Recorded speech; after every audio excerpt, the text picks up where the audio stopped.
Bonjour, très heureuse de vous retrouver pour ce nouveau JT. Nous sommes le jeudi 14 juillet 2016.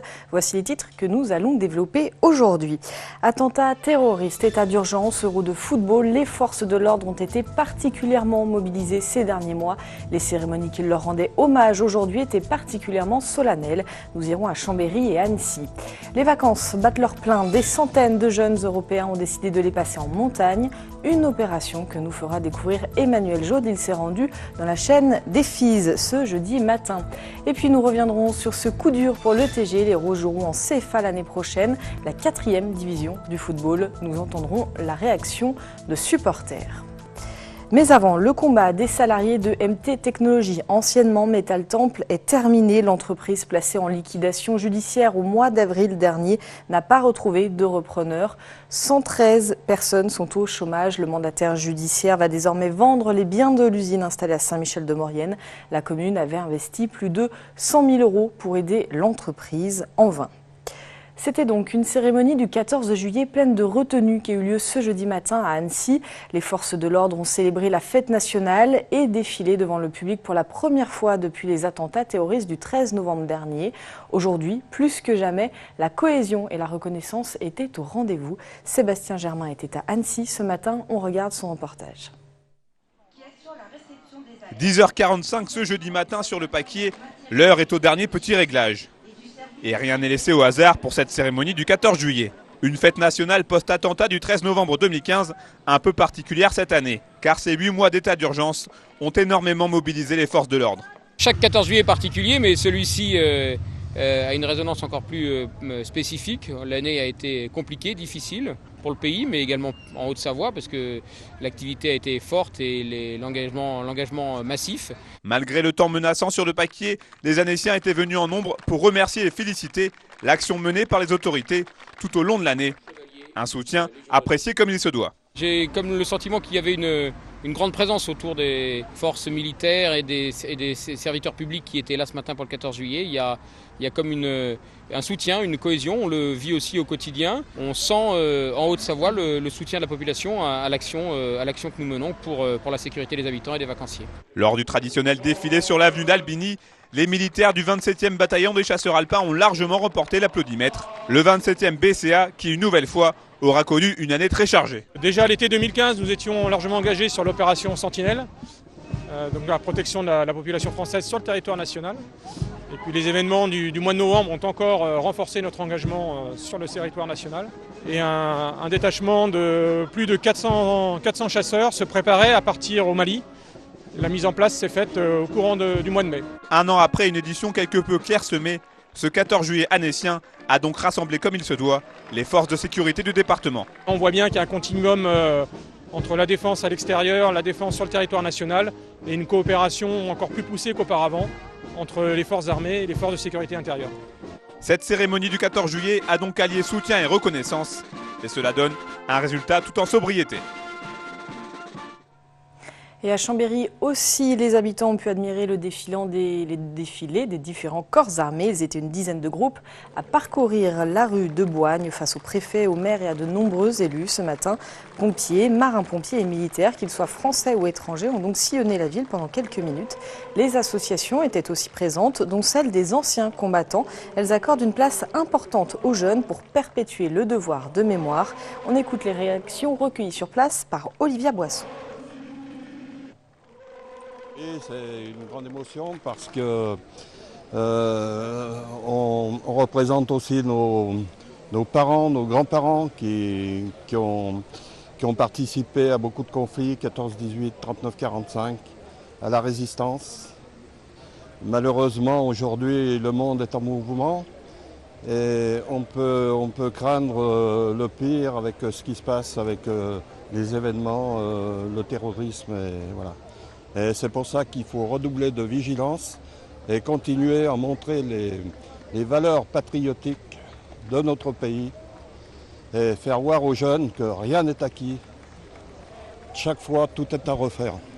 Il faut qu'on perpétue la mémoire de jeunesse à jeunesse.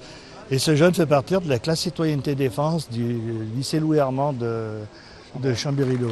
C'est un honneur de pouvoir porter un drapeau pendant une commémoration, une cérémonie. Et puis c'est se rappeler des valeurs, on va dire, puis de ce qui s'est passé avant pour éviter que ça se reproduise dans le futur. Les jeunes ne sont peut-être pas toujours, je dirais, sensibilisés de ce qui s'est passé. Et le fait de pouvoir être là avec des anciens qui eux ont vécu ça et peuvent nous transmettre leur savoir, c'est super, c'est génial. Et les célébrations de la fête nationale se poursuivent dans la soirée avec les traditionnels feux d'artifice. À Aix-les-Bains, rendez-vous à 22h30 au Théâtre de la Verdure. À Annecy, c'est à 22h sur le Paquier. Coup d'envoi à Évian à 22h30.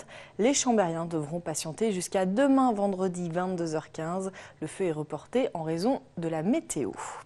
On reparle du chantier d'aménagement du réseau des bus de Chambéry. Chambéry Métropole doit verser 1 200 € à l'opposition dans l'affaire de l'abattage des arbres. Ce mercredi, le juge a annulé la délibération du 24 mars prise par le bureau de la communauté d'agglomération. Elle lançait les travaux du futur réseau de bus. La décision aurait dû être votée par le conseil communautaire. C'est chose faite depuis hier soir. Les travaux reprendront donc vendredi matin, sauf à la gare. Souvenez-vous, depuis des mois, des associations telles que Circulation Concertée, Quartier Préservé se battent contre ce projet d'aménagement. Je vous le disais dans les titres, depuis le début de la semaine, plusieurs centaines de jeunes adolescents des Alpes se sont rendus en montagne dans le cadre de l'opération européenne Jeunes au sommet. Pour cette deuxième édition, ce sont plus de 50 groupes qui sont partis en rando, dont 25 sur le seul territoire français. Emmanuel Jaude s'est rendu dans la chaîne des Fises ce matin. Reportage.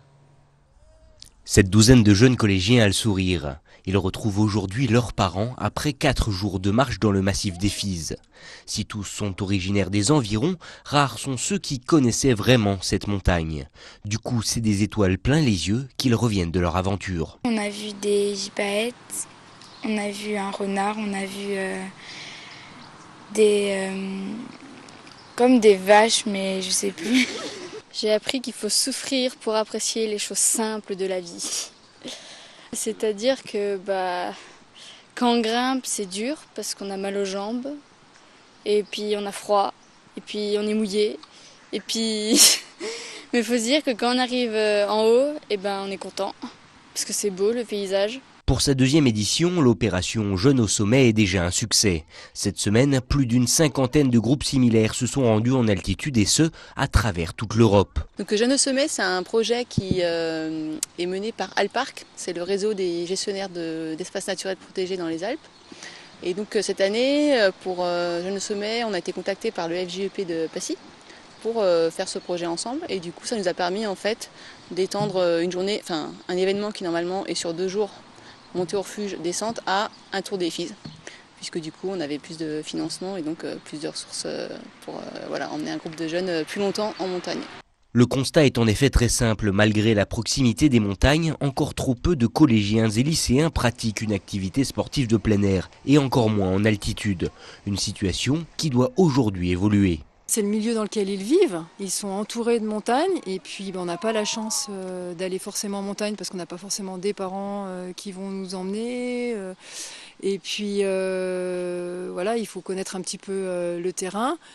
Et donc il y a le fait de connaître l'environnement simplement dans lequel on vit, qui nous entoure, qui est à 2 pas de chez nous. Donc la faune, la flore, et puis ensuite apprendre, le fait de mieux la connaître nous permet de mieux la protéger. Une expérience citoyenne et symbolique qui n'est pas prête de s'arrêter. En effet, à peine terminée, on commence déjà à penser à l'édition 2017. Un peu de foot, nous vous l'annoncions hier dans le JT, c'est désormais officiel, le TGFC jouera en championnat de France amateur l'année prochaine. Une décision prise par la direction nationale du contrôle de gestion. Chez les supporters des Roses, l'amertume et la déception sont énormes. Sébastien Germain a rencontré le fondateur des Brigadas 74, un des clubs de supporters. On l'écoute.